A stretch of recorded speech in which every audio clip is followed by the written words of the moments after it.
हाँ तो हेलो बच्चा पार्टी, कैसे हैं आप लोग। आई होप कि आप लोग एकदम बढ़िया होंगे। और आज हम लोग देखेंगे मोल कॉन्सेप्ट का सेकंड पार्ट। तो चलिए हम लोग स्टार्ट करते हैं और आज हम लोग देखते हैं मोल कॉन्सेप्ट का सेकंड पार्ट। और इस वीडियो में हम लोग बात करेंगे लॉ ऑफ केमिकल कॉम्बिनेशन का और बहुत सारे न्यूमेरिकल का बात करेंगे।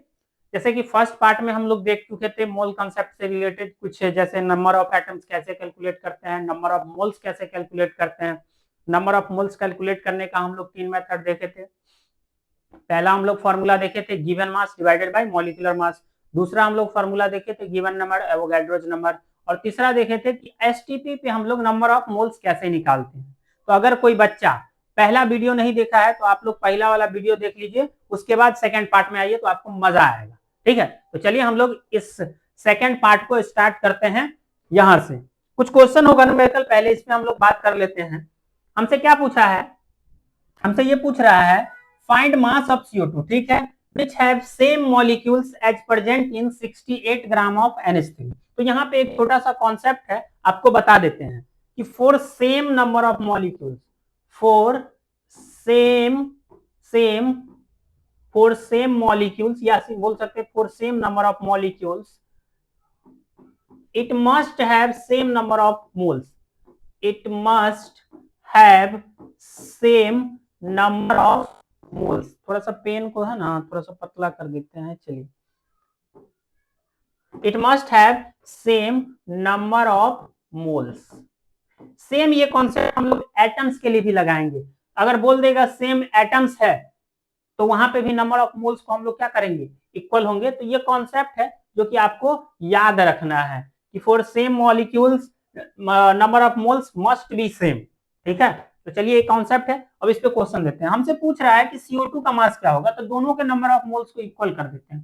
तो नंबर ऑफ मोल्स CO2 का डिवाइड इक्वल कर रहे हैं हम लोग किसका, हमसे पूछ रहा है NH3 का, तो हम लोग इक्वल कर रहे हैं number of moles of ammonia के साथ।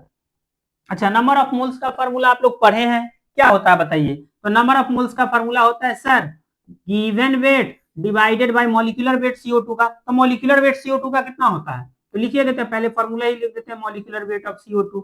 और यहाँ पे अमोनिया का क्या होगा, तो गिवन वेट ऑफ NH3, मतलब जो वेट दिया हुआ है divided by molecular weight of ammonia. अब बताइए CO2 का मॉलिक्यूलर वेट क्या है, निकालना है, तो हमको वेट ऑफ CO2 निकालना है। अच्छा, CO2 का मॉलिक्यूलर वेट कितना होता है, 44। हम लोग जानते हैं क्योंकि कार्बन का एटॉमिक मास कितना होता है 12, और ऑक्सीजन का कितना होता है 16। तो दूगो का कितना होगा ऑक्सीजन का, 16 दूना 32 और ये 44 हो जाएगा। तो ये डिवाइड में कितना आ गया 44, डिवाइड में कितना आ गया 44। ओके, वेट ऑफ NH3 दिया है कि 68 ग्राम अमोनिया है। ओके, और मॉलिक्यूलर वेट अमोनिया का कितना होता है 17। अमोनिया का मॉलिक्यूलर वेट कितना होगा 14, इसका 3 इसका 17, तो 17 चौका 68। तो वेट ऑफ CO2 क्या हो जाएगा, इसको इससे मल्टीप्लाई कर दीजिए, तो 44 को 4 से गुना हो जाएगा, तो आपका आंसर आएगा 176 और ग्राम।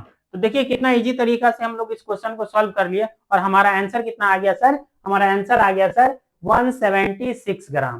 ठीक है, इसी कॉन्सेप्ट पे नेक्स्ट क्वेश्चन दे देगा कि सेम नंबर ऑफ एटम्स है, तो वहां पे भी हम लोग नंबर ऑफ मोल्स को क्या करेंगे, इक्वल कर देंगे। ठीक है, तो अगर इस तरह का क्वेश्चन मिलता है कि सेम नंबर ऑफ एटम्स है, सेम नंबर ऑफ मॉलिक्यूल्स है, तो वहां नंबर ऑफ मोल्स को इक्वल करके हम लोग क्वेश्चन को सॉल्व कर लेंगे। कोई दिक्कत है तो बताइए, नहीं है कोई दिक्कत तो आगे बढ़ते हैं। चलिए आगे बढ़ते हैं हम। नेक्स्ट क्वेश्चन है, कह रहा है कि एक सैंपल है एल्युमिनियम का और मास एल्युमिनियम का दे दिया है कितना है 54। कह रहा है what is the mass of same number of magnesium. देखिए same number of magnesium atoms, same number of magnesium atom का पूछ रहा है। तो यहाँ पे दोनों एटम है, तो यहाँ भी नंबर ऑफ मोल्स को हम लोग क्या करेंगे, इक्वल कर देंगे। तो इक्वल करिए किसके साथ, तो सर नंबर ऑफ मोल्स जो है एल्युमिनियम ये बराबर होगा number of moles of magnesium का। हमसे किसके बारे में, किसका वैल्यू निकालना है, what is the mass of magnesium. Magnesium का मास पूछ रहा है, एल्युमिनियम का दिया हुआ है, तो नंबर ऑफ मोल्स का फॉर्मूला, इसका गिवन वेट कितना है, तो सर 54, और एल्युमिनियम का एटॉमिक मास कितना होता है 27। ओके, डिवाइडेड बाय इसका गिवन वेट निकालना है मैग्नीशियम का, और मैग्नीशियम का एटॉमिक मास कितना होता है, एटॉमिक नंबर 12 होता है, और एटॉमिक मास कितना होता है 24 होता है। तो 24 से डिवाइड कर देंगे, अब बताइए 27 दूना कितना होगा 54, 24 को 2 से मल्टीप्लाई होगा 24 गुना 48, तो वेट ऑफ मैग्नीशियम जो है सैंपल का कितना हो जाएगा 24 इंटू का 2, या डायरेक्ट आप लोग लिख सकते हैं कि सर 48 ग्राम हो जाएगा।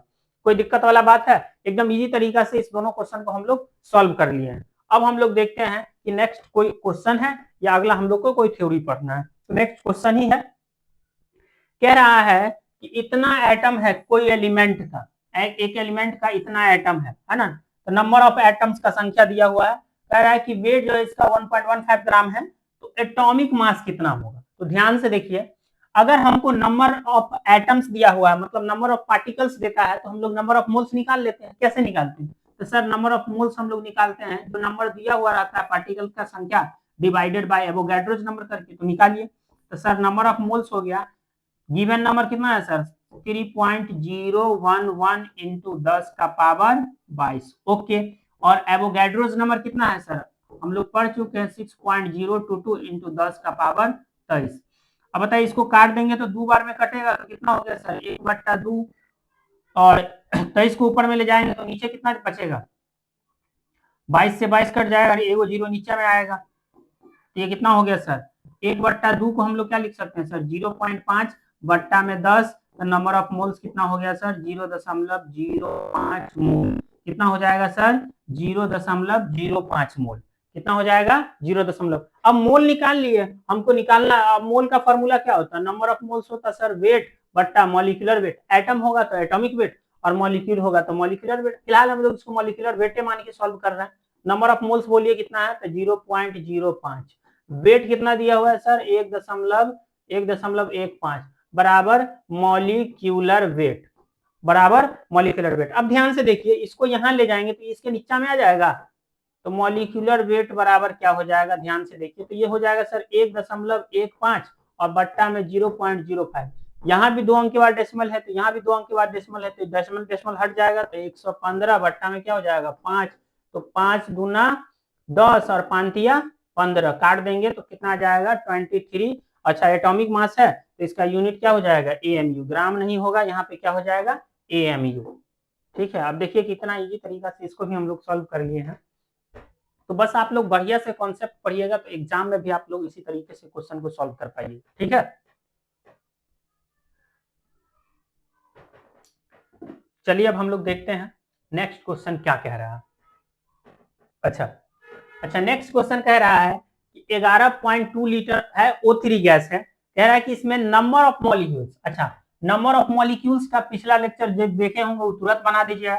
नंबर ऑफ मॉलिक्यूल्स निकालने के लिए हम लोग क्या करते थे, नंबर ऑफ मोल्स में से एवोगैड्रो नंबर को मल्टीप्लाई कर देते थे, यही हो जाता था नंबर ऑफ मॉलिक्यूल्स, यही ना होता है। तो चलिए निकाल लेते हैं। अच्छा वॉल्यूम दिया हुआ है तो नंबर ऑफ मोल्स कैसे निकालेंगे, तो एसटीपी वाला formula, given volume divided by 22.4, वहां से हम लोग नंबर ऑफ मोल्स निकाल लेंगे। तो देखिए नंबर ऑफ मोल्स क्या हो जाएगा, गिवन वॉल्यूम 11.2 और 22.4, ये फॉर्मूला में ही होता है। काट देंगे तो कितना बार में कटेगा सर 1/2 बार में कट जाएगा, ये 1/2 हो गया। अच्छा हमको निकालना क्या है सर, नंबर ऑफ मॉलिक्यूल्स, तो निकालिए number of molecules, number of molecules क्या हो जाएगा बताइए, नंबर ऑफ मॉलिक्यूल्स बोलबे किए हैं sir number of moles into Avogadro's number. अब बताइए नंबर ऑफ मोल्स कितना आ गया सर 1/2 इंटू का Na, ऐसा वाला कोई ऑप्शन है, हाँ दिख रहा है ये वाला ऑप्शन है। यहाँ स्मॉल a नहीं होगा कैपिटल A होगा, तो गड़बड़ थोड़ा सा टाइपिंग कर दिया है, इसको आप लोग जो है ना थोड़ा नजरअंदाज कर लीजिए, टाइपिंग वाला थोड़ा लोला है ना, इसको थोड़ा सा है ना स्मॉल ए लिख दिया है, तो स्मॉल ए से तो सोडियम हो जाएगा, लेकिन इसको लिखना क्या चाहिए था कैपिटल एन। ठीक है, कोई दिक्कत वाला बात है तो बताइए हमको, नहीं तो आगे बढ़ते हैं। बढ़े क्या आगे भाई, आप लोग बताइए बढ़े आगे, चलिए आगे बढ़ते हैं। नेक्स्ट क्वेश्चन हम लोग देखते हैं। अच्छा कह रहा है क्वेश्चन थोड़ा सा आगे पीछे कर दिया, देखिए लिखा हुआ है, ये क्वेश्चन हम लिख देते हैं फिर से, the volume occupied by 4.4 gram of CO2 at STP। STP पे कह रहा है कि CO2 जो है कितना वॉल्यूम ऑक्यूपाई करेगा, और हमको जो है क्वेश्चन के अंदर क्या दे दिया है तो सर हमको क्वेश्चन के अंदर मास दे दिया है, तो एसटीपी पे कितना वॉल्यूम होता है, तो हम लोग जानते हैं कि सर एसटीपी पे 1 मोलर गैस का वॉल्यूम कितना होता है, 22.4 लीटर। तो ये अगर हम कैलकुलेट कर लिए तो कितना मोल होगा, तो वहां से क्योंकि 1 मोल का अगर हमको पता है कि 1 मोल का एसटीपी पे वॉल्यूम कितना होता है 22.4 लीटर, तो कितना ये 2000 मोल का पूछे गुना कर देंगे। सबसे पहले हमको क्या निकालना पड़ेगा, तो सबसे पहले सर हमको निकालना पड़ेगा नंबर ऑफ मोल्स। तो चलिए कैलकुलेट करते हैं। मास दिया हुआ है तो नंबर ऑफ मोल्स CO2 का निकालना एकदम आसान है। कैसे आसान है, तो सर जो मास दिया हुआ है वो लिख दीजिए, और CO2 का मॉलिक्यूलर मास आपको बचपन से पता है कि 44 होता है, और काट देंगे तो कितना होगा 0.1 मोल। अब आपको पता है कि एट एसटीपी देखिए बढ़िया से लिख रहे हैं, हालांकि एग्जाम में क्वेश्चन सॉल्व करने के लिए 1 मिनट काफी है ना, लेकिन थोड़ा सा डिटेल में बता रहे हैं ताकि आपको और बढ़िया से कहीं समझ में आ जाए। और धीरे धीरे आप लोग न्यूमेरिकल बनाइएगा तो आपका कैलकुलेशन स्पीड भी बढ़ेगा। तो न्यूमेरिकल को स्किप नहीं करना है, न्यूमेरिकल ही पूछेगा एग्जाम में, ये मान के चलिए। थ्योरी वाला पार्ट बहुत ही कम पूछेगा, न्यूमेरिकल ज्यादा पूछा जाता है, तो इसलिए अपना स्पीड बढ़ाना पड़ेगा, आपको अपना कैलकुलेशन बढ़ाना पड़ेगा। और आपका कैलकुलेशन तभी बढ़ेगा जब आप ज्यादा से ज्यादा क्वेश्चन को प्रैक्टिस करिएगा तब, ठीक है।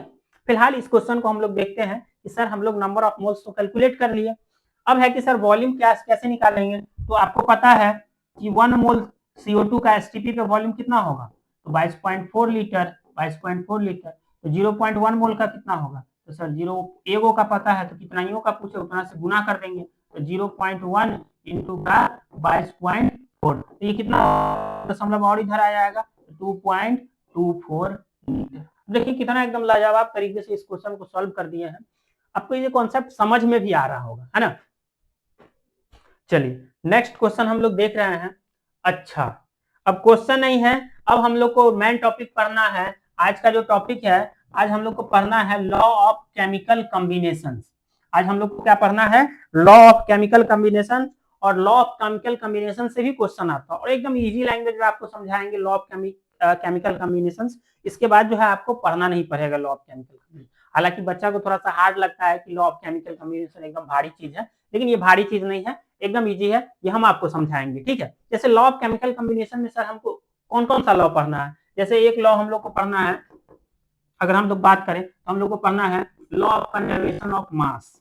Law of conservation, law of conservation of मास, एक कौन सा लॉ पढ़ना है, लॉ ऑफ कंजर्वेशन ऑफ मास। दूसरा हम लोग को पढ़ना है law of definite proportion, law of constant, या तो उसको कांस्टेंट भी बोलते हैं, या law of definite proportion, law of constant proportion, या उसी का नाम है law of definite proportion.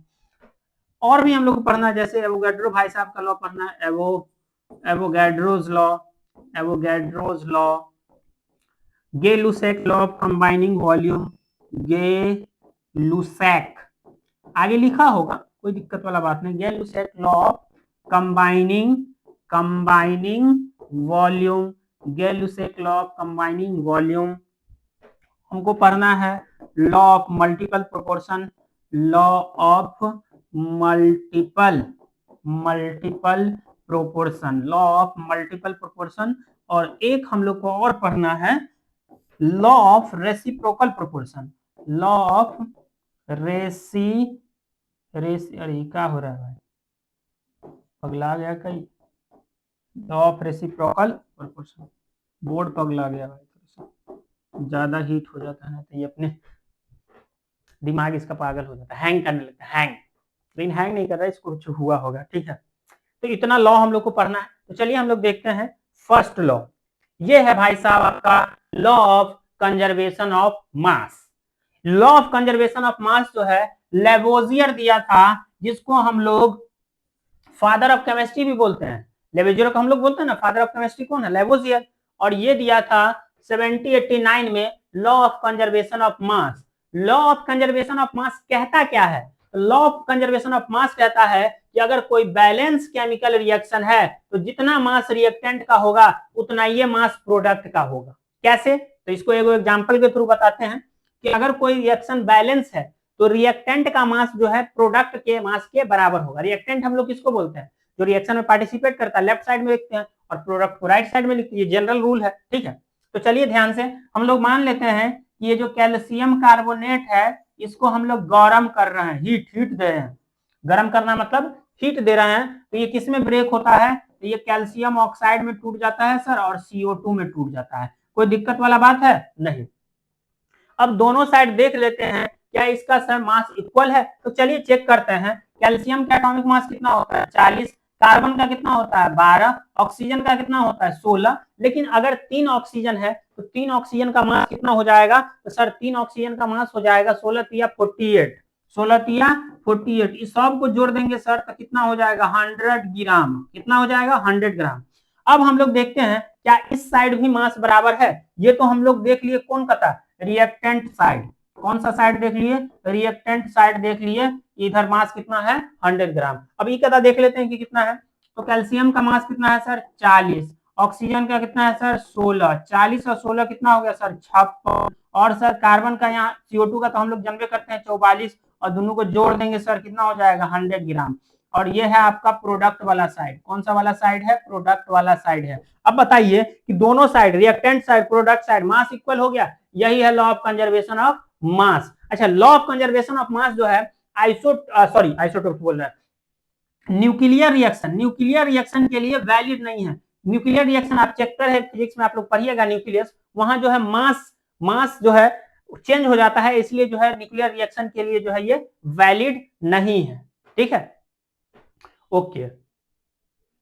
Next, तो ये है आपका लॉ ऑफ कंजर्वेशन ऑफ मास। इसमें हम लोग क्वेश्चन भी करेंगे अभी, तो पहले पूरा लॉ पढ़ लेते हैं, फिर उस पर क्वेश्चन करेंगे और एक नया टॉपिक और पढ़ेंगे उसके बाद हम लोग के पास अगर टाइम रहेगा तो। अभी तो फिलहाल हम लोग के पास बहुत टाइम है, तो चलिए हम लोग और आगे देखते हैं कि हमको क्या पढ़ना है। चलिए, नेक्स्ट है लॉ ऑफ कांस्टेंट या डेफिनेट प्रोपोर्शन।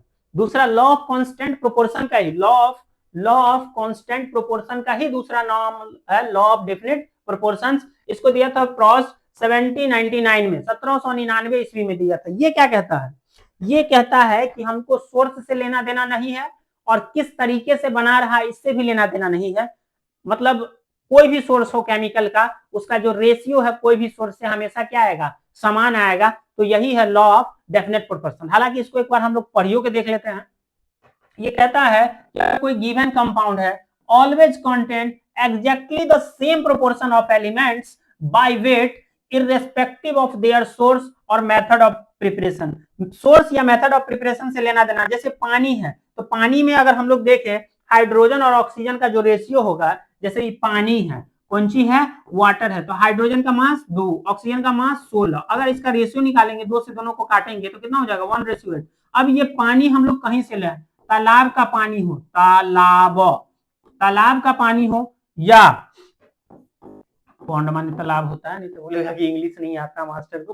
पौंड मतलब तालाब का पानी हो, नाली का हो, आरओ वाला हो, कोई भी पानी होगा, वाटर होगा, तो उसमें हाइड्रोजन और ऑक्सीजन का रेशियो क्या होगा, कांस्टेंट होगा। ये चेंज नहीं होता है मेथड ऑफ प्रिपरेशन से, या इसका सोर्स क्या है इस बात पर डिपेंड नहीं करता है। ठीक है, तो यही है आपका लॉ ऑफ कांस्टेंट या डेफिनेट प्रोपोर्शन।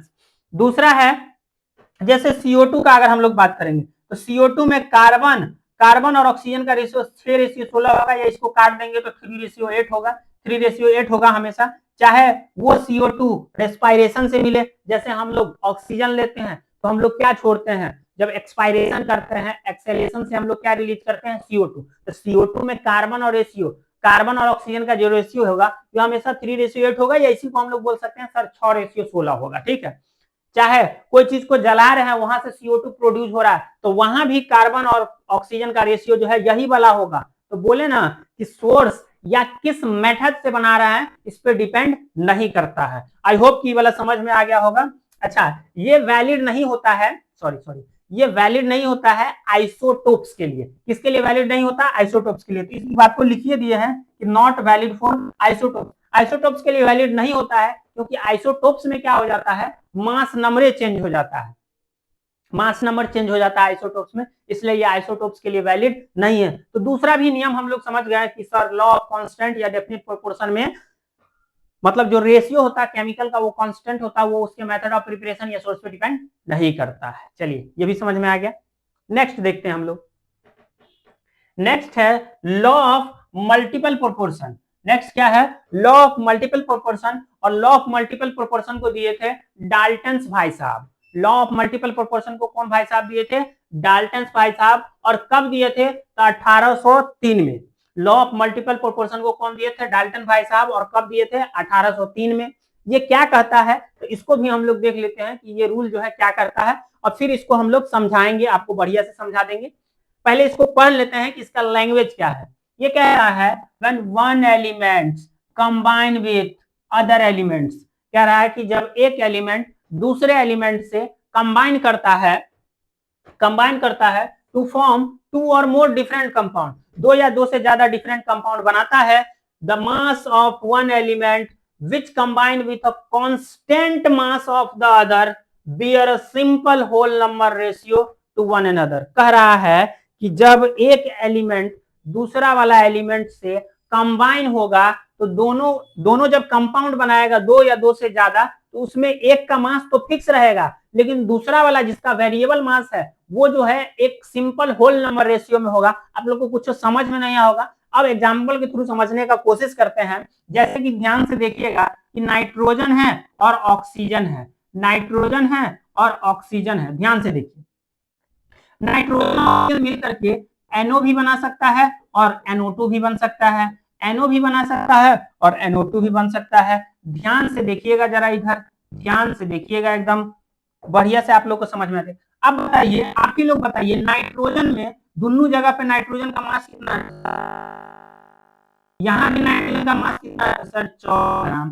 तो दोनों जगह अगर हम लोग मास देखेंगे तो नाइट्रोजन का कितना है, फिक्स है, नाइट्रोजन का मास फिक्स है। अब वेरिएबल इसका दूसरा वाला एलिमेंट का, जैसे ऑक्सीजन का मास यहाँ 16 है और यहाँ पे ऑक्सीजन का मास कितना है, 32, और दोनों का रेशियो लेंगे तो ये क्या हो जाएगा, 16:32, मतलब सर हो जाएगा 1:2। यही तो ये लॉ कह रहा है कि जब एक एलिमेंट दूसरा एलिमेंट से कंबाइन करता है तो एगो का मास तो कांस्टेंट रहता है, जिसका दूसरा वाला का वेरिएबल है तो वो जो है एक दूसरे का सिंपल होल नंबर रेशियो में होता है। तो ये है ना होल नंबर रेशियो में। अब समझ में आएगा, अगर इतना से नहीं समझ में आया तो और समझते हैं। जैसे नाइट्रोजन है ऑक्सीजन से कंबाइन किया, तो या बना सकता है ये N2O4, या ये बना सकता है N2O3, या ये बना सकता है N2O5। अच्छा, इस दोनों में नाइट्रोजन दूगो यहाँ पे तीनों जगह जो है नाइट्रोजन कितना है, दो है। तीनों जगह अगर हम लोग नाइट्रोजन का मास देखेंगे तो कितना होगा, 28 ग्राम, कांस्टेंट है, कोई चेंज नहीं हो रहा है नाइट्रोजन के मास में। लेकिन सर ऑक्सीजन देखेंगे तो यहाँ पे है सर 64 ग्राम, यहाँ देखेंगे सर 48 ग्राम, और यहाँ देखेंगे सर एगो ऑक्सीजन का 16, 5 गो का 16 पंचे 80 ग्राम। इसका रेशियो लेंगे सर, छोटा से स्टार्ट रेशियो 80 आएगा सर, 16 से काट देंगे, 16 तिया 64, 16 पंचे 80, 3:4:5 में, तो एक सिंपल होल नंबर रेशियो आया ना दूसरे वाला एलिमेंट का। तो यही तो ये कह रहा है।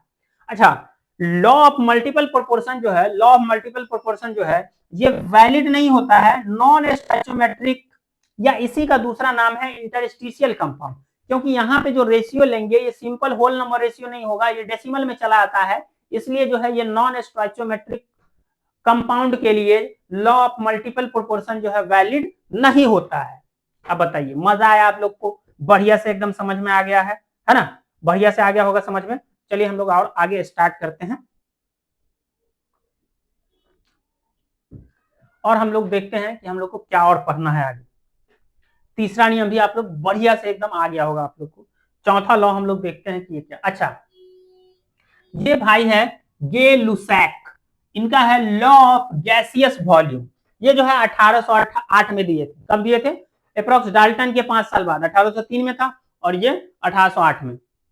कह रहा है व्हेन गैसेस कंबाइन, जब गैस कंबाइन, इसका रूल वैलिड है सिर्फ गैस के लिए, ये भी ध्यान रखना है, इसलिए ना लिखा है when gases combine in a chemical reaction they do so in a simple whole number ratio में कंबाइन करेगा बाय वॉल्यूम। किसमें, तो वॉल्यूम से, provided all gases are at same temperature and pressure. अब इस रूल के लिए क्या है कि टेम्परेचर और प्रेशर का वैल्यू क्या होना चाहिए, चेंज नहीं होना चाहिए। चेंज नहीं होना चाहिए मतलब क्या होना चाहिए, कांस्टेंट होना चाहिए।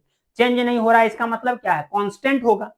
तो अगर हम लोग टेम्परेचर और प्रेशर को कांस्टेंट रखेंगे, अगर ये डाई नाइट्रोजन जो है हाइड्रोजन से मिलकर के अमोनिया का फॉर्मेशन कर रहा है, और ये एक बैलेंस रिएक्शन है। इसका वॉल्यूम अगर 1 इसका जो वॉल्यूम है 1 भी है, इसका वॉल्यूम 3 कोफिशिएंट है, 3 वॉल्यूम है, तो ये सिंपल होल रेशियो नंबर को रिप्रेजेंट करेगा। इसका रेशियो कितना आ गया 1:3:2। तो ये सिंपल सा रेशियो है कि वॉल्यूम के रेशियो में होगा ये, ठीक है। ये लुसेक लॉ ऑफ कंबाइनिंग वॉल्यूम, ये एक छोटा सा लॉ है, इसको भी हम लोग समझ गए। नेक्स्ट देखते हैं कि नेक्स्ट क्या है सर। तो नेक्स्ट लॉ हम लोग देखते हैं कि ये क्या है। अच्छा, ये है एवोगैड्रोज लॉ। ये कौन सा लॉ है? Avogadro's law. ये लॉ क्या कहता है, इसको एग्जांपल के थ्रू भी आपको बढ़िया से समझाएंगे, एकदम इजी तरीका से आप लोग को समझ में आ जाएगा, कोई दिक्कत वाला बात नहीं है, कोई दिक्कत वाला बात नहीं है। एवोगैड्रोज लॉ क्या कहता है, इक्वल वॉल्यूम अगर होगा, equal volume of all gases at the same temperature and pressure. पहले बोल दिया है कि वॉल्यूम क्या है, इक्वल है, और टेम्परेचर और प्रेशर क्या है, कांस्टेंट है।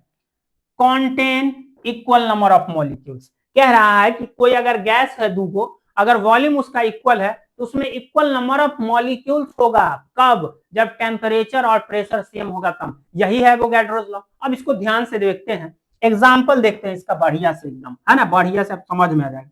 हम मान लेते हैं कि सर 10 ml या 10 ml क्या है मारेगा, 20 ml मानते हैं, चलिए 20 ml जो है NO2 है, ठीक है।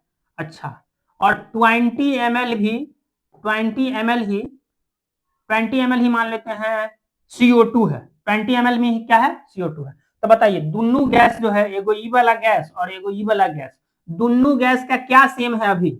तो सर आन्हरो बोल देगा कि वॉल्यूम सेम है, इक्वल वॉल्यूम है।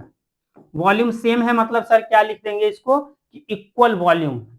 अच्छा, तो यही तो कह रहा था कि वॉल्यूम अगर इक्वल रहेगा तो इसमें नंबर ऑफ मॉलिक्यूल्स कैसे निकालते हैं? तो अभी ये बताए थे ना सर कि नंबर ऑफ मोल्स को मल्टीप्लाई कर देते हैं एवोगैड्रोस नंबर से, ऐसे निकाल देते हैं।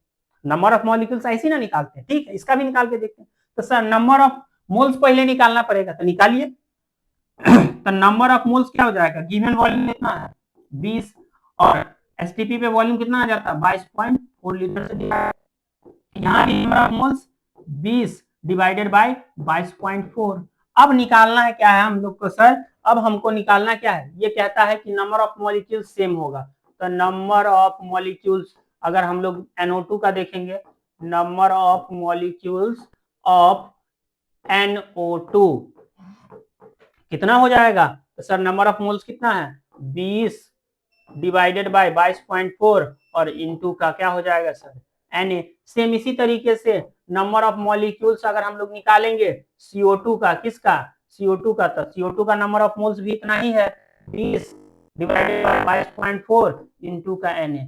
बताइए, तो यही तो बात कह रहा था कि वॉल्यूम अगर इक्वल होगा तो नंबर ऑफ मॉलिक्यूल्स क्या होगा, तो वॉल्यूम अगर इक्वल होगा तो नंबर ऑफ मॉलिक्यूल्स क्या होगा, सेम होगा। हम हट गए हैं, अब बढ़िया से जो है आपको छापना है, तो इसको छाप लीजिए। ये लॉ भी हम लोग समझ गए हैं, है ना, ये लॉ भी जो है हम लोग समझ गए, एकदम इजी है भाई, ये सब एकदम इजी चीज है, आप लोग को समझ में आ जाए। लॉ ऑफ केमिकल कॉम्बिनेशन में जो है अब आपको दिक्कत नहीं होगा।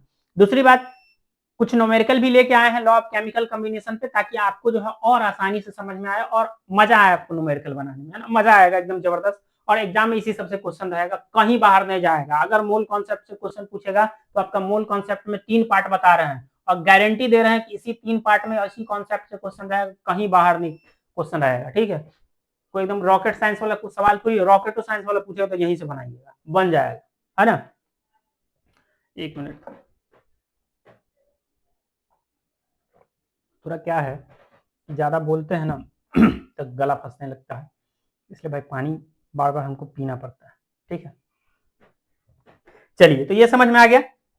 नेक्स्ट ये लास्ट लॉ है, लॉ ऑफ रेसिप्रोकल प्रोपोर्शन। इसको दिया था रिस्टर।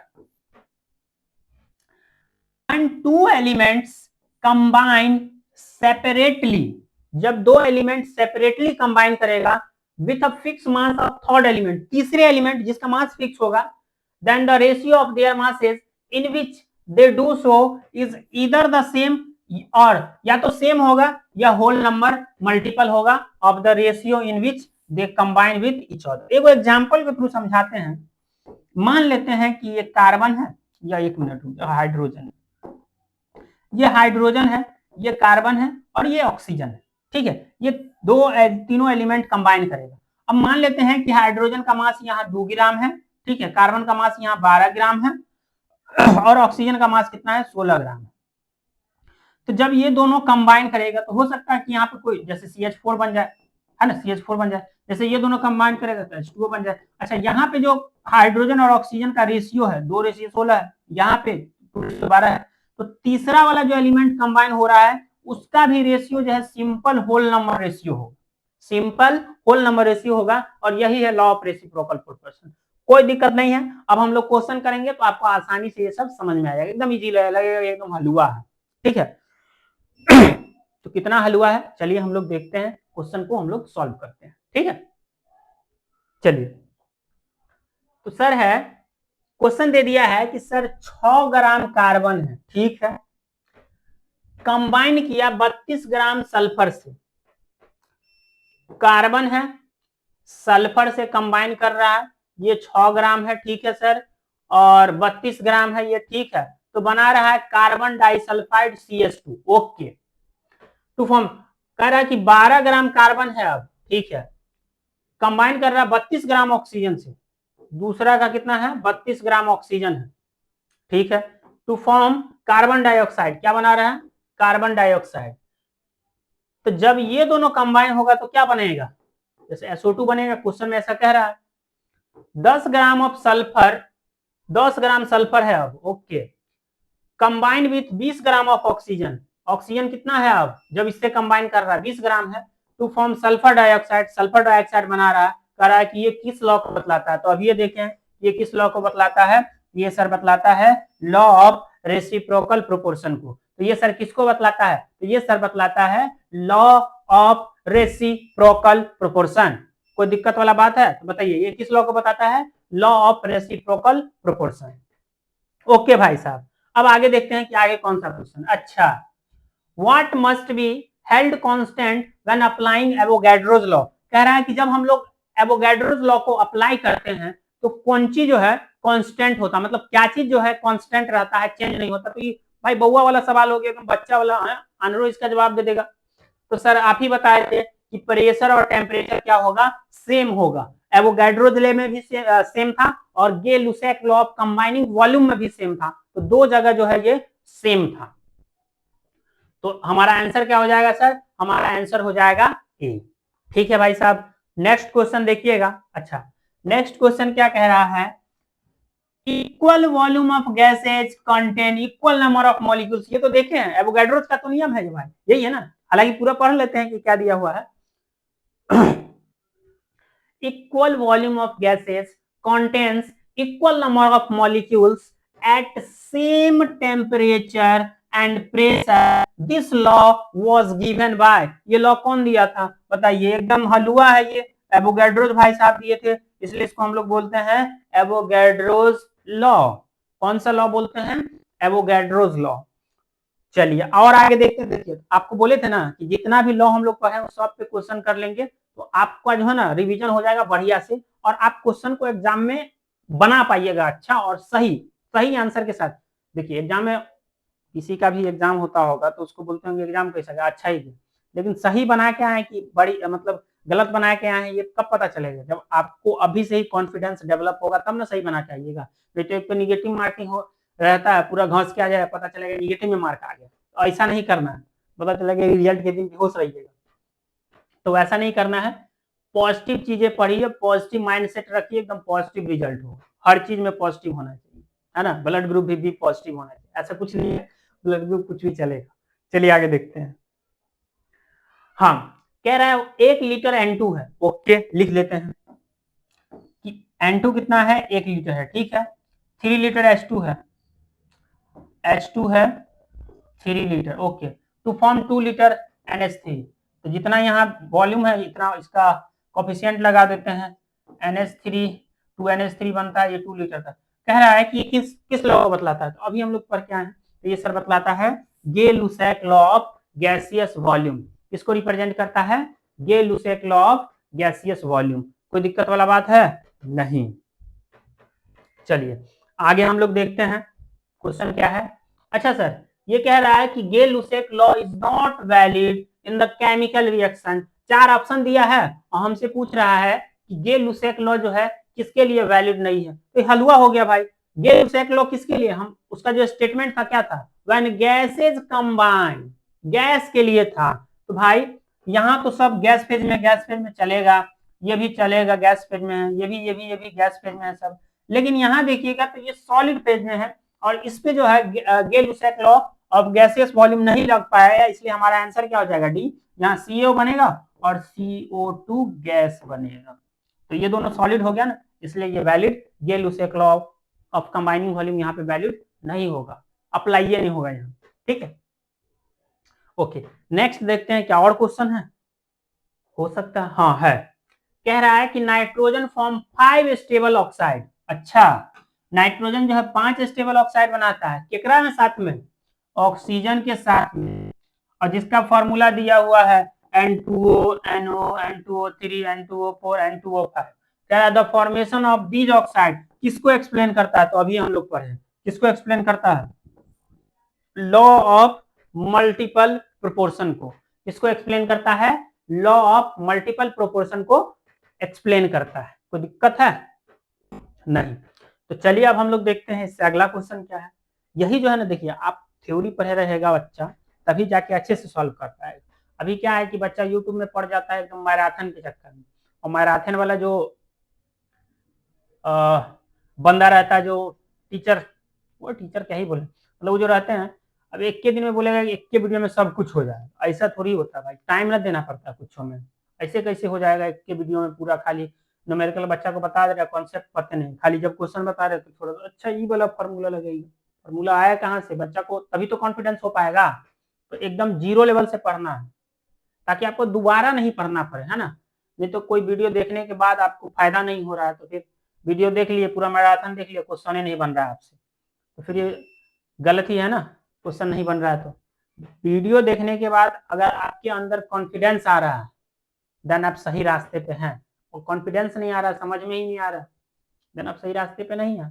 पूरा कंप्लीट फॉलो करिए जो टीचर बोल रहा है। जैसे अभी हम बता रहे हैं कि मोल कॉन्सेप्ट में 3 पार्ट आएगा। फर्स्ट पार्ट हम लोग देख लिए, तो फर्स्ट पार्ट को बढ़िया से रिवीजन करके रखिए। सेकेंड पार्ट इसको अभी पढ़ लिया आप लोग, रिवीजन करके लिखिए। तीसरा पार्ट में बहुत ही ज्यादा क्वेश्चन रहेगा, है ना, उसमें खाली क्वेश्चन रहेगा मोस्ट ऑफ द, क्योंकि 2 ही कॉन्सेप्ट अभी उसमें बाकी है, लिमिटिंग रिएजेंट उसमें बताएंगे और स्टोइचियोमेट्री, तो 2 ही कॉन्सेप्ट होगा और बाकी बात पूरा क्वेश्चन ही होगा। बहुत सारा कॉन्सेप्ट इस वीडियो में भी हम लोग अभी कवर करेंगे, वीडियो और थोड़ा लंबा होगा, ठीक है। तो आप लोग थोड़ा सा पेशेंस के साथ पढ़िए, मजा आएगा आपको, एग्जाम में क्वेश्चन बना पाइएगा, बिलीव रखिए मेरे, ठीक है। चलिए, तो ये क्वेश्चन देख लिए। अब ये क्वेश्चन सब हल नहीं लगता होगा। अब ये देखें कि जब ये अलग अलग ऑक्साइड बनाता है, सिंपल रेशियो मतलब लॉ ऑफ मल्टीपल प्रोपोर्शन हम लोग बोलते हैं। नेक्स्ट, अच्छा कह रहा है law of multiple proportion is illustrated bye, मतलब कौन इसको एक्सप्लेन कर रहा है, देखिए ध्यान से।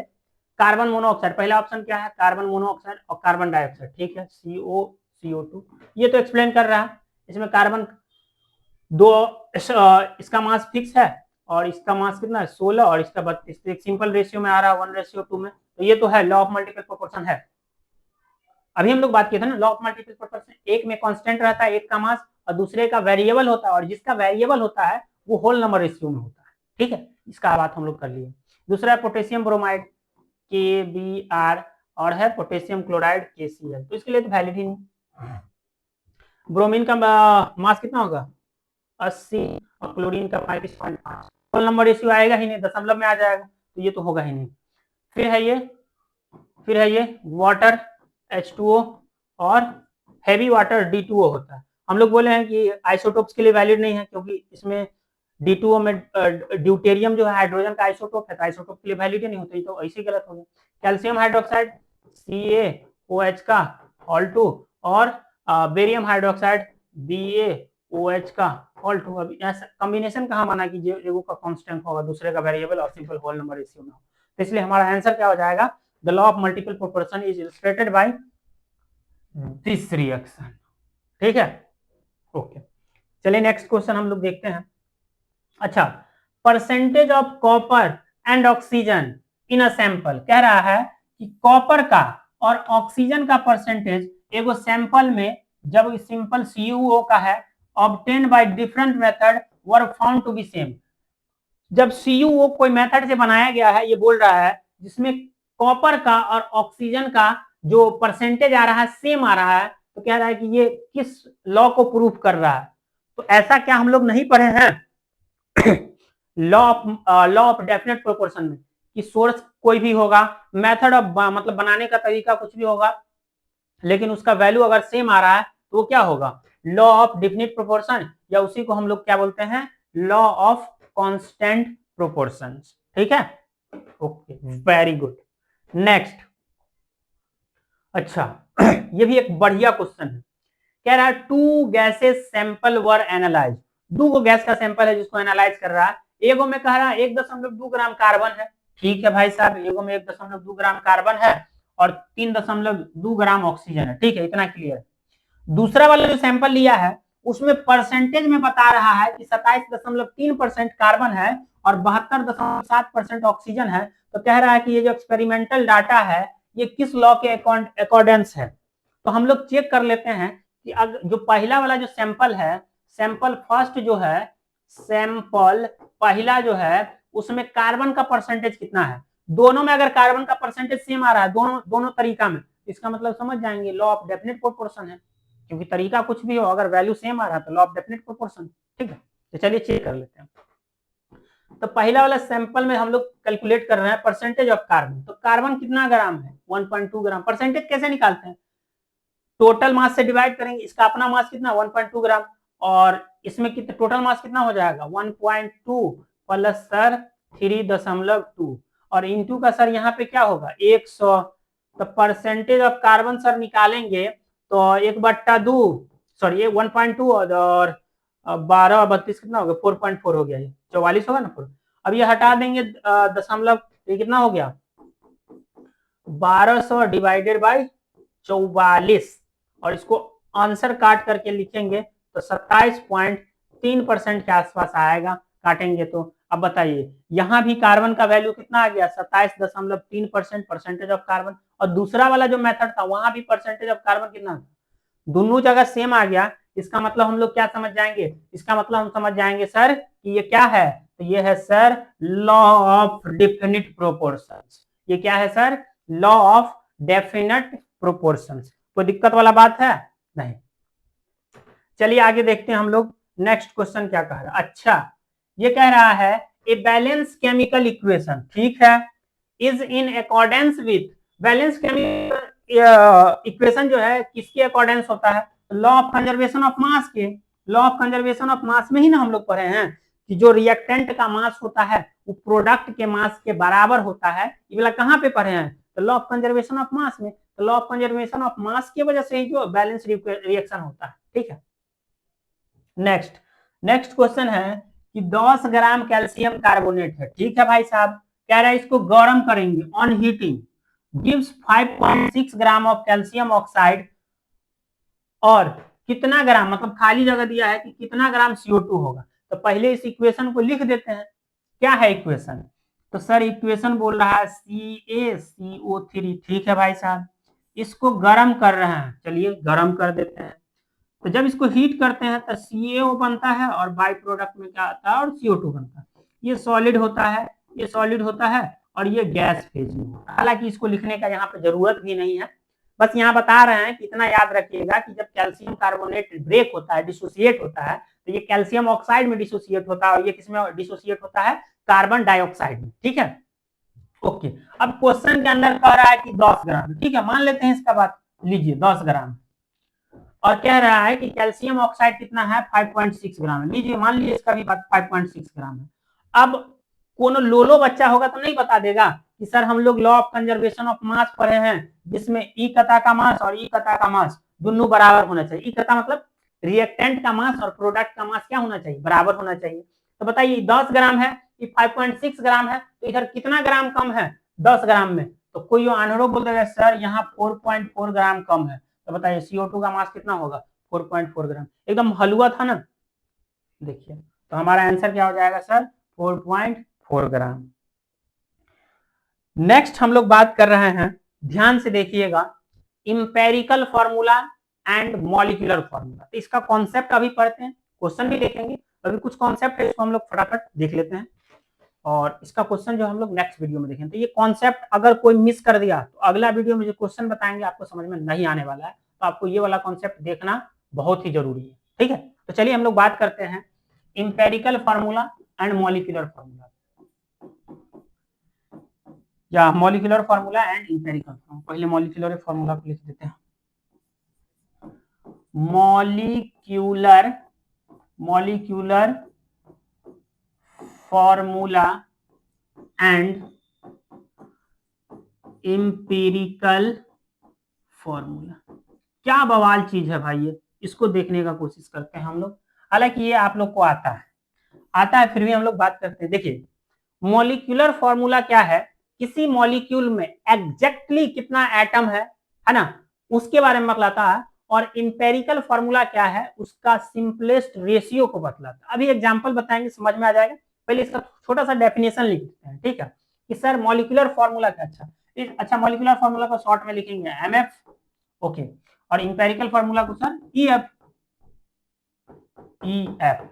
चलिए ध्यान से हम लोग देखते हैं कि सर मॉलिक्यूलर फार्मूला क्या है। तो it represents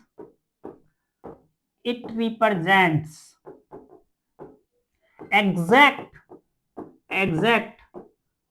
number of atoms in a molecule। ये किसी भी मॉलिक्यूल में जो है एग्जैक्ट कितना एटम है, कौन कौन एटम है, इसके बारे में बतलाता है। लेकिन अगर हम लोग इंपेरिकल फार्मूला का बात करेंगे तो ये सिंपल रिप्रेजेंट करता है, it represents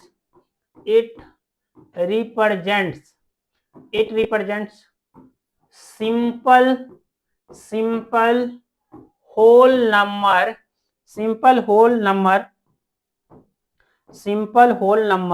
ratio of atoms।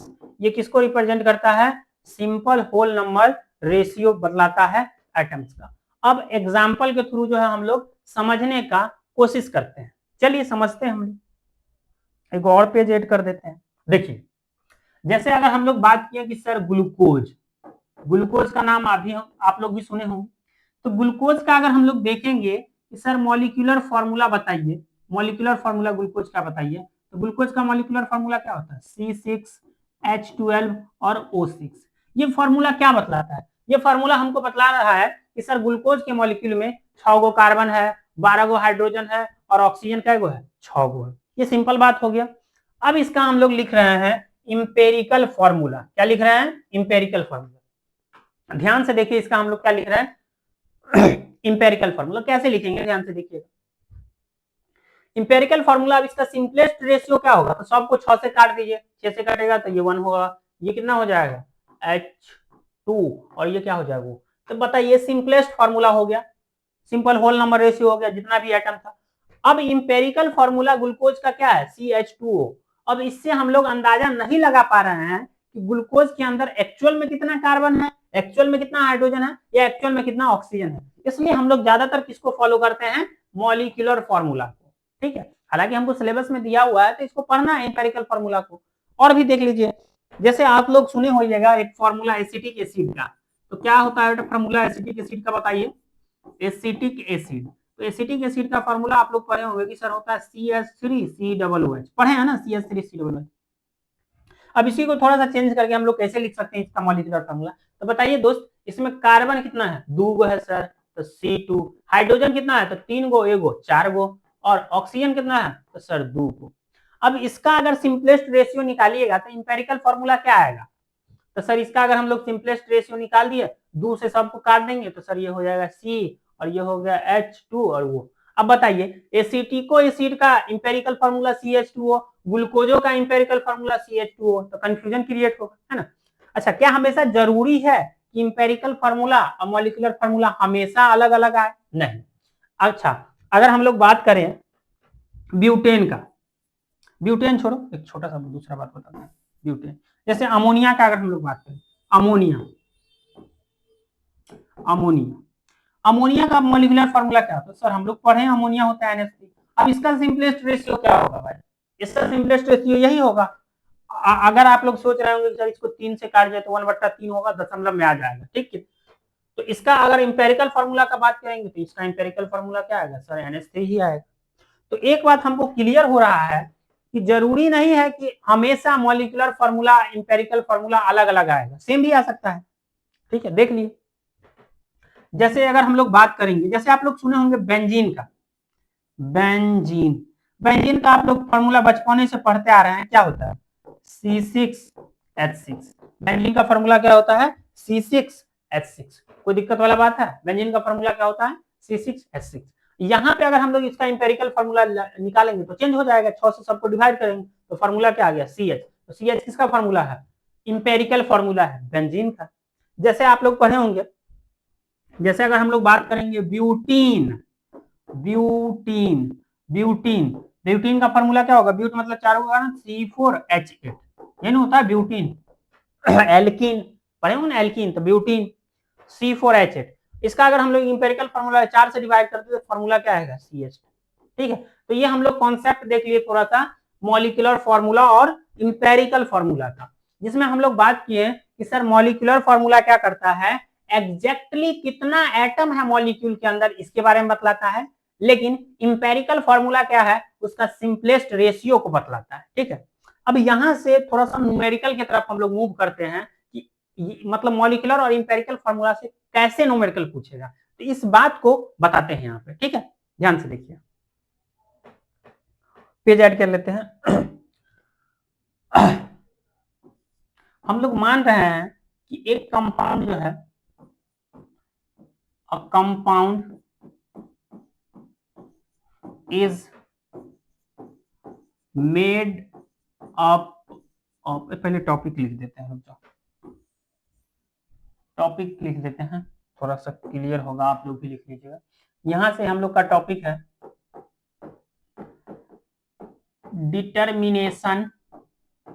Determination of empirical formula and molecular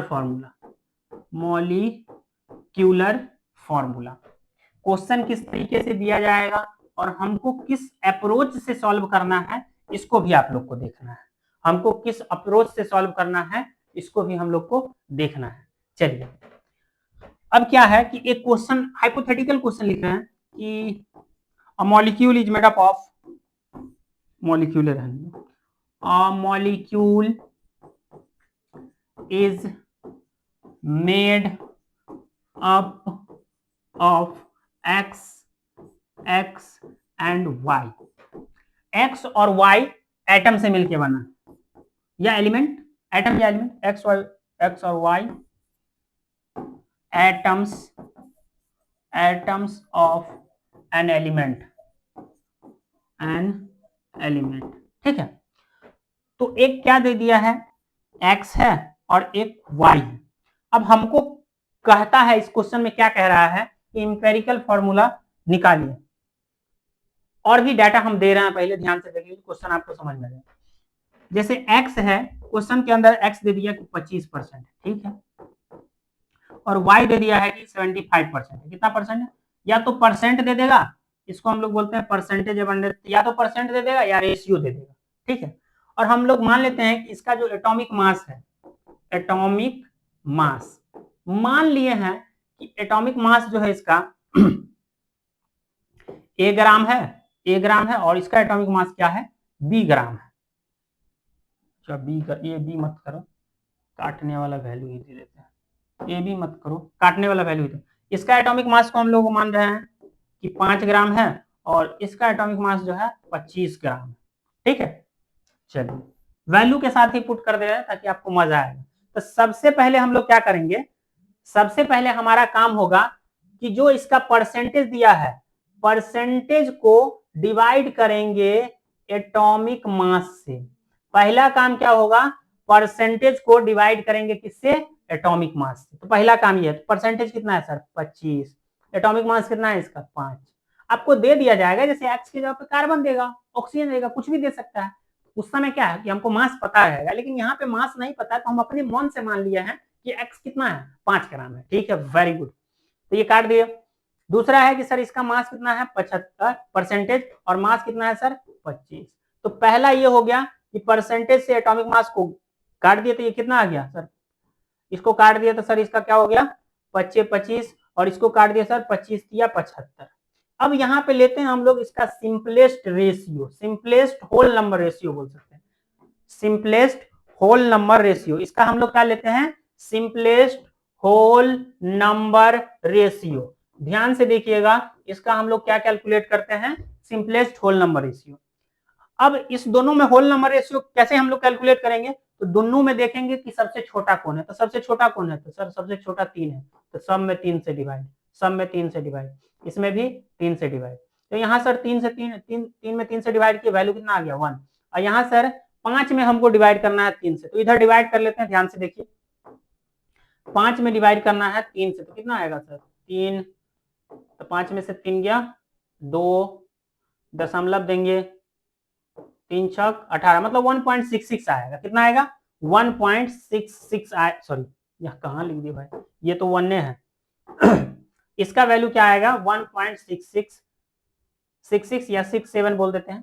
तो 1.6 को लगभग में हम लोग कितना लिख सकते हैं, अप्रोक्स में सर लिख देंगे 1.61 1 मानते हैं, क्योंकि हमको जैसे ये 1.78 रहता है तो इसको हम लोग 2 में कन्वर्ट कर देते हैं। ठीक है, तो यहाँ पे अगर हम लोग इंपेरिकल फॉर्मूला देखेंगे कि इंपेरिकल फॉर्मूला क्या आएगा, तो बताइए x का वैल्यू कितना आया 1, y का कितना आया 1, 1 तो लिखते हैं ना, सीधा फॉर्मूला क्या आ गया xy। ठीक है, तो इस तरीके से हम लोग निकाल लेंगे। हालांकि ऐसा वैल्यू यहाँ पे आ गया है कि इस तरह का वैल्यू आया है, लेकिन आपको थोड़ा सा बढ़िया वैल्यू मिलेगा ताकि अच्छा वैल्यू कैलकुलेट करके मिलेगा। लेकिन ये कॉन्सेप्ट है कि आपको दिया जाएगा x का रेशियो या परसेंटेज, तो जो भी रेशियो या परसेंटेज होगा उसको एटॉमिक मास से पहले डिवाइड करेंगे, फिर इसका एक सिंपल रेशियो निकल जाएगा। इस सिंपल रेशियो को हम लोग सिंपलेस्ट होल नंबर रेशियो में कन्वर्ट करेंगे और जितना वैल्यू आएगा उससे हम लोग इंपेरिकल फॉर्मूला कैलकुलेट करेंगे। ठीक है, चलिए एक और यहीं पे चीज हम लोग पढ़ लेते हैं।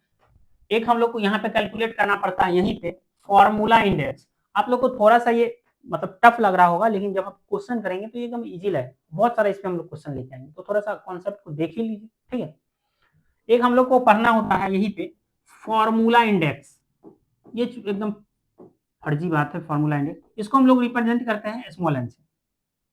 फॉर्मूला इंडेक्स कैसे निकालते हैं, तो मॉलिक्यूलर फॉर्मूला मास, मतलब मॉलिक्यूलर फॉर्मूला का मास जो है उसको हम लोग इंपेरिकल फॉर्मूला के मास से डिवाइड कर देते हैं, तो इसी से हम क्या मिल जाता है फॉर्मूला इंडेक्स एन का वैल्यू कैलकुलेट हो जाता है। क्या कैलकुलेट हो जाता है एन का वैल्यू, और वहां से हम लोग मॉलिक्यूलर फॉर्मूला कैसे निकालेंगे, तो एन जो यहां से निकाले इनटू इंपेरिकल फॉर्मूला, तो इसी से हमारा क्या आ जाएगा मॉलिक्यूलर फॉर्मूला। जैसे अभी हम लोग बात किए थे कि सर ग्लूकोज का फॉर्मूला क्या था, तो अभी दोस्त हम लोग बात किए थे कि सर ग्लूकोज का फॉर्मूला था C6H12O6, लेकिन सर इंपेरिकल फॉर्मूला क्या आया था इसका, तो 6 से काटे था CH2O। अब इस दोनों में अगर इसमें हम लोग कितना से मल्टीप्लाई करें कि ये फॉर्मूला बन जाए, तो बताइए। तो ग्लूकोज का जो मॉलिक्यूलर फॉर्मूला है, अगर हम लोग इसके इंपेरिकल फॉर्मूला CH2O जो है इसके मॉलिक्यूलर फॉर्मूला में कितना से रिप्रेजेंट कर रहे हैं, n मान लेते हैं, और ये n कितना होगा 6 से अगर हम लोग मल्टीप्लाई कर देंगे CH2O इसका इंपेरिकल फॉर्मूला है, तो ये क्या आ जाएगा 6 को C से गुना होगा तो C6, H को गुना होगा तो H12 और ये O को गुना होगा तो O6। बताइए, ये समझ में आ गया। अब इस सब टॉपिक पे जो है बहुत सारा क्वेश्चन लेके आएंगे आप लोग के लिए, पीपीटी के फॉर्म में रहेगा, थोड़ा अच्छा रहेगा, आपको भी मजा आएगा। तो चलिए हम लोग इससे आगे बात करेंगे नेक्स्ट क्लास में। आप लोग पूरा बढ़िया से रिवाइज कर लीजिए, ठीक है, और लास्ट में जैसे ये चैप्टर खत्म होगा आपके पास एक पीडीएफ क्वेश्चन का पहुंचेगा, उसको आप लोग सॉल्व करिएगा। ठीक है, व्हाट्सएप चैनल के थ्रू जो है आपको ये पहुंच जाएगा। ठीक है, चलिए तो चलिए हम लोग मिलते हैं नेक्स्ट क्लास में, और आप लोग का बहुत बहुत धन्यवाद। वीडियो को देखिए, और वीडियो को देखते हैं और अच्छा लगता है तो अपने दोस्तों के पास भी शेयर करिए, है ना, सब्सक्राइब करिए, है ना, तभी हमारा जो है मोटिवेशन यही है, शेयर और सब्सक्राइब। ठीक है, तो चलिए हम लोग मिलते हैं नेक्स्ट क्लास में। आप लोग का बहुत बहुत धन्यवाद, और आप लोग चिल मारिए।